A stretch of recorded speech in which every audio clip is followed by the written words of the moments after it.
Okay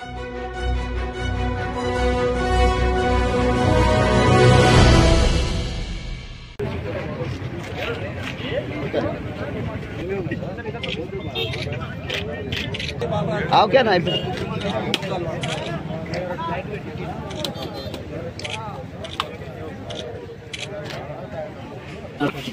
right pole అడ్డం వస్తుంది. ఒక్క నిమిషం కింది కట్టుకోండి అన్న.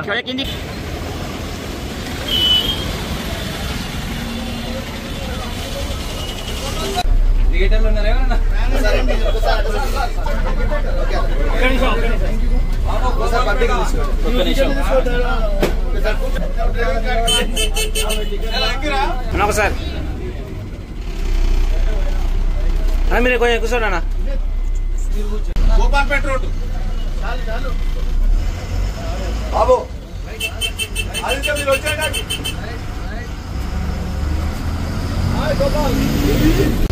సైడ్ అర్థం కనపడదు. అందరు టికెట్ డబ్బులు లేదు.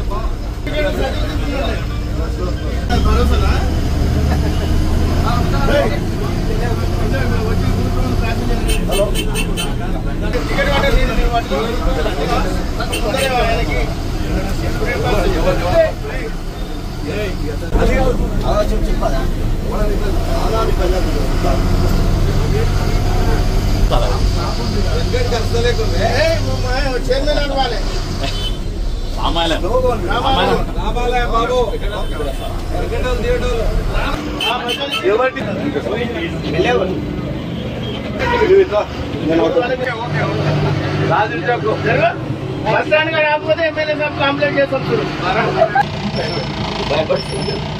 బాబు గోపాల్పేట ఎక్కమ్మా.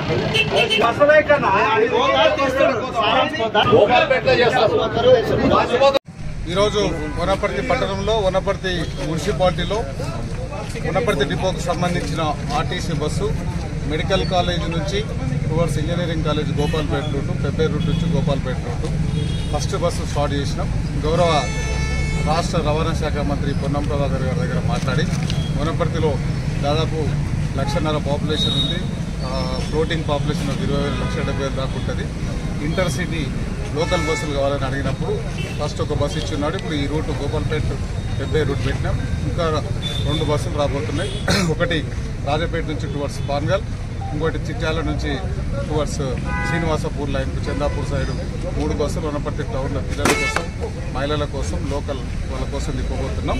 వనపర్తి ఆర్టీసీ డిపోకి చాలా చరిత్ర ఉంది. అప్పుడు నిజాం రాజున్నప్పుడే మనకు డిపో వచ్చింది. కాబట్టి ఇంకొక 30 బస్సులు తీసుకొచ్చి ఒక వినూత్న రీతిలో మండల హెడ్ క్వార్టర్లో కూడా ప్రతి మండలంలో 2 బస్సులు పెట్టి ఉదయం నుంచి సాయంత్రం వరకు ప్రతి విలేజ్కి బస్సు పెట్టేసి మొత్తం వితిన్ ద మండలంలో ఉదయం నుంచి సాయంత్రం వరకు ప్రతి విలేజ్ నుంచి తీసుకొచ్చి మండలంలో వదిలిపెట్టడం, మళ్ళీ సాయంత్రం తీసుకొని వదిలిపెట్టడం. అట్లా మిగతా 7 మండలాల్లో టౌన్లో ఎక్కడ ఇబ్బంది లేకుండా ప్రతి పల్లెటూరుకు, ప్రతి తాండకు ఆర్టీసీ బస్సును చూపించే బాధ్యత కాంగ్రెస్ పార్టీ తీసుకుంటుంది. ఇందిరమ్మ రాజ్యంలో అందరికీ ఆర్టీసీ బస్సుల్లో అందుబాటులో తీసుకురావాలి. Thank you.